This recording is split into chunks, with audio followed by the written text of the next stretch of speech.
Today we're unboxing a 1966 model Volkswagen 1300 Beetle model car.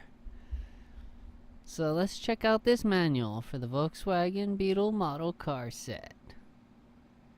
Pretty simple, it gives step-by-step directions. Pretty big manual.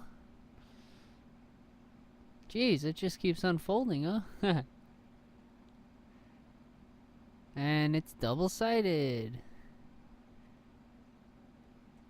The old classic slug bug.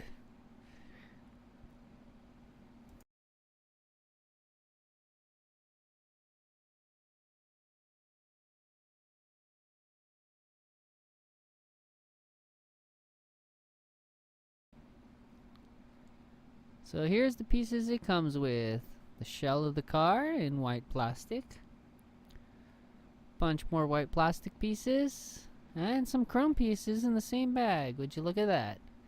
And a sheet of black plastic. And the clear plastics. And look at that, more rubber tires. And there's even writing inside the box on this one.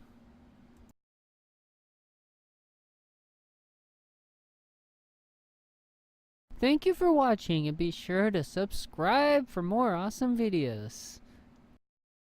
Check out more of our awesome retro unboxing videos.